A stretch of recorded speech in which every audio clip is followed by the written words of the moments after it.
नमस्कार, न्यूज़ 24 पर मैं हूं स्वाति महेश्वरी और आज का कोरोना बुलेटिन। भारत ने पिछले 24 घंटे में सबसे बड़ा फिर से उछाल देखा है, जहां 5,864 नए मामले सामने आए हैं और 148 लोगों की मृत्यु भी हुई है। अब भारत में 1,18,000 से ज़्यादा लोग कोरोना वायरस से संक्रमित हैं और 3,583 लोगों की मृत्यु भी हो चुकी है। फिर से महाराष्ट्र से ही सबसे ज़्यादा उछाल सामने आया है, जहां से 2,345 लोग नए पॉजिटिव पाए गए हैं। ऐसे में महाराष्ट्र के प्रशासन ने एक बड़ा निर्णय भी लिया है।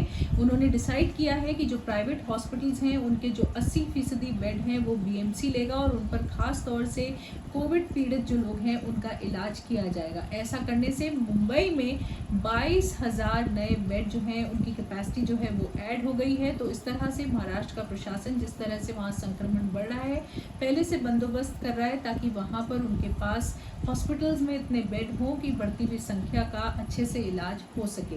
इधर न केवल महाराष्ट्र बल्कि तमिलनाडु, बिहार और दिल्ली, ये खास तौर से हमारे राज्य हैं जहाँ पर संक्रमण बड़ी तेजी से फैल रहा है और पिछले 24 घंटे में यहाँ पर भी अब तक का सबसे बड़ा उछाल देखा गया है।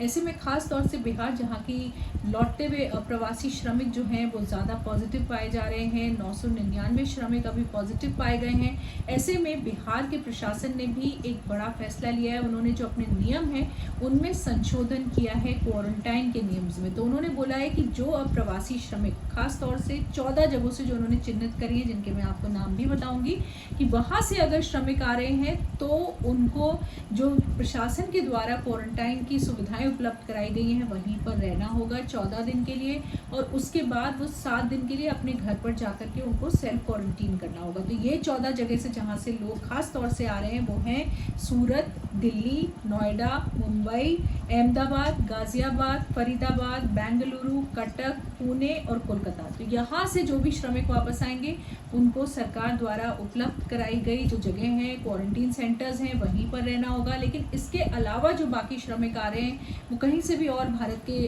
कोने से आ रहे हों, उनको उनके घर पर ही क्वारंटीन किया जाएगा। तो उनका पंजीकरण किया जाएगा, उनकी स्क्रीनिंग की जाएगी, उसके बाद उनको घर पर ही सेल्फ क्वारंटीन अपने आप को करना होगा।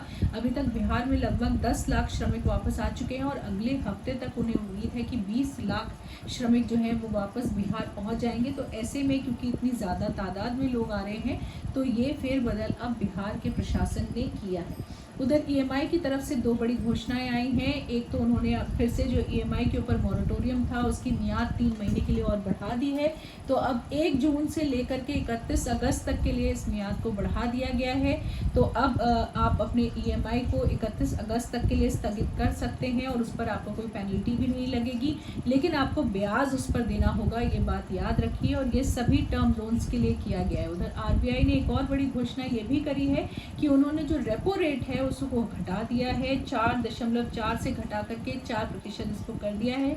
तो अब जो लोगों की ईएमआई है उसकी जो किश्त है, उसकी जो अमाउंट है वो भी कम हो जाएगी। तो दूसरी बार आरबीआई ने ये बड़ी घोषणा करी है लॉकडाउन के समय में।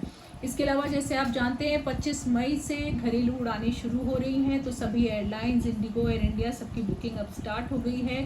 तो आप बुकिंग भी कर सकते हैं, लेकिन प्रशासन ने केवल 1/3 फ्लाइट्स को ही फिलहाल के लिए अनुमति दी है उड़ने के लिए। तो सब रूट्स पर फ्लाइट्स नहीं चल रही हैं। भारत को 7 जोन्स में विभाजित किया गया है। कुछ फ्लाइट्स मेट्रो टू मेट्रो हैं, कुछ फ्लाइट्स मेट्रो से नॉन मेट्रो एरियाज में हैं। तो आपको देखना होगा कि कौन से रूट पर ये फ्लाइट्स चल रही हैं। और ख़ास तौर से प्रशासन ने एक डिसीजन ये भी लिया है कि उन्होंने अगस्त तक के लिए जो टिकट्स का मूल्य है उसको भी निश्चित कर दिया है, फिक्स कर दिया है।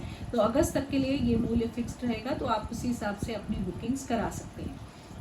उधर रेलवे ने भी एक बड़ी घोषणा करी है। जैसे उन्होंने बोला था कि 200 ट्रेनें जून से चलेंगी और उनकी बुकिंग केवल आईआरसीटीसी के वेबसाइट से होगी, तो उसमें अब फेरबदल हो गया है। अब स्टेशन पर भी बुकिंग काउंटर्स खोले जाएंगे, आप वहां से भी बुकिंग करा सकते हैं। अब ना केवल वेबसाइट और ऐप के द्वारा बल्कि आप वहाँ जा करके भी बुकिंग करा सकते हैं। और उसके अलावा पोस्ट ऑफिस और यात्री टिकट सुविधा केंद्र जो हैं और जो एजेंट्स के द्वारा बुकिंग होती थी वो भी अब हो सकेगी। तो आप इस तरह से भी बुकिंग को करा सकेंगे। ये एक बड़ा फैसला रेलवे ने लिया है। उसके अलावा दिल्ली की मेट्रो भी अब चलने के लिए तैयार हो गई है और कभी भी ये घोषणा हो सकती है, ऐसा लगता है कि दिल्ली की मेट्रो को भी चलने का अनुमति मिल जाएगी। तो वहाँ पर भी पूरे इंतज़ाम किए जा रहे हैं कि किस तरह से सोशल डिस्टेंसिंग को वहाँ पर मेंटेन किया जाएगा और किस तरह से सैनिटाइजेशन वगैरह का ध्यान रखा जाएगा। तो हो सकता है जल्दी ही दिल्ली की मेट्रो भी चल पड़े।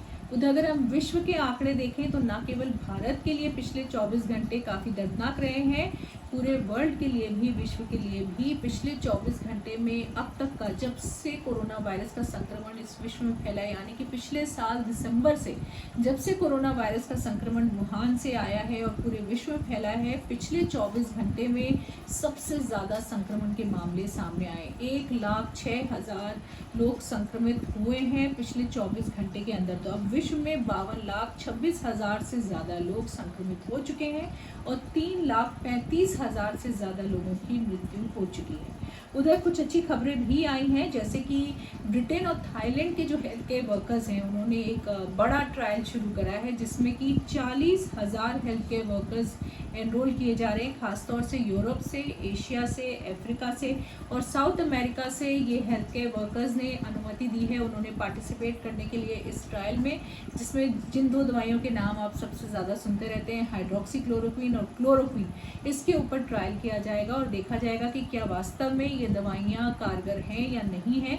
तो ये एक बड़ा ट्रायल शुरू है, क्योंकि अभी तक आपने देखा है ज़्यादातर जो ट्रायल्स हो रहे हैं वो छोटे छोटे सैंपल्स पर हो रहे थे, कम लोगों पर हो रहे थे, लेकिन अब ये एक बहुत बड़ा ट्रायल शुरू हो रहा है जिसमें कि 40 लाख हेल्थ केयर वर्कर्स जो होंगे वो खुद ये दवाइयाँ लेंगे और फिर अपना अपना उनका जो अनुभव रहेगा और जिस तरह से वो सुरक्षित हो रहे हैं या ठीक हो रहे हैं, यानी उन सबका पूरा ब्यौरा लिया जाएगा। इसके अलावा चाइना से चौंकाने वाली खबर भी सामने आई है, जहां खास तौर से जिस तरह से आपने देखा चाइना ने काफ़ी हद तक इसको कंट्रोल कर लिया था, रोक लिया था इस संक्रमण को, लेकिन अब वहां पर दोबारा संक्रमण सामने आ रहा है। खास तौर से जो उनकी शहर हैं जैसे कि शूलन, जीलिंग और शेंगियांग, वहां पर रशिया से खास तौर से जो है संक्रमण आ रहा है और वहां के लोग अब जो है चाइना में पॉजिटिव आ रहे हैं। लेकिन एक खास बात जो उन्होंने वहां पर ये देखी कि अब जो वायरस का संक्रमण इन शहरों में हो रहा है उसका रूप रंग बदला हुआ दिख रहा है। उन्होंने बोला है कि पहले वुहान में जो संक्रमण के मामले थे और अब जो संक्रमण के मामले हो रहे हैं उनमें बहुत अंतर दिख रहा है। खास तौर से उन्होंने अंतर क्या देखा है कि अब इन लोगों में जो इंक्यूबेशन पीरियड है इनका, यानी कि जो समय लगता था संक्रमित होने से लक्षण उभरने तक, वो बढ़ गया है। यानी कि ये लोग संक्रमित हैं, इन्हें कोई लक्षण भी नहीं है, लेकिन इनके लक्षण उभरने में इतना समय लग रहा है, तो ऐसे में ये ज़्यादा लोगों को संक्रमित करेंगे।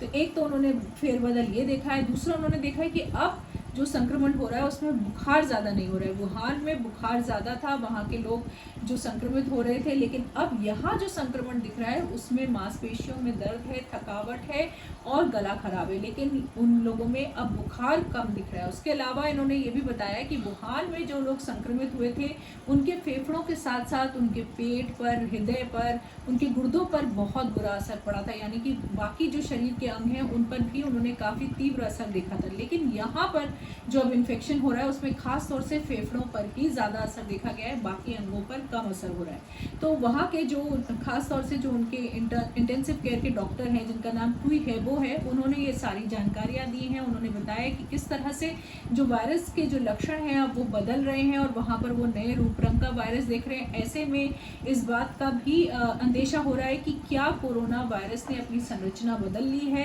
क्या वो म्यूटेट कर रहा है, लेकिन इसके ऊपर अभी और शोध होगा, इसके ऊपर अभी और जानकारी मिलेगी, तब पता चलेगा कि क्या सच में वास्तव में उसने म्यूटेट कर लिया, संरचना बदल ली है, या ये एक नए तरीके से जो इन्फेक्शन देखा जा रहा है, ये जो नए रूप रंग से है, ये अभी धीरे धीरे और रूप रंग बदलेगा। तो अभी इसके ऊपर और पुख्ता जानकारी आनी बाकी है।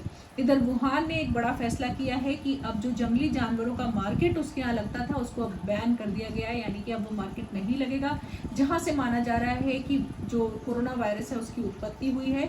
तो अब वुहान को वाइल्ड लाइफ सेंचुरी में कन्वर्ट किया जाएगा और अब उन्होंने जाकर एक ही बड़ा निर्णय लिया है कि वहाँ पर जंगली जानवरों का जो व्यापार हो रहा था वो अब नहीं होगा।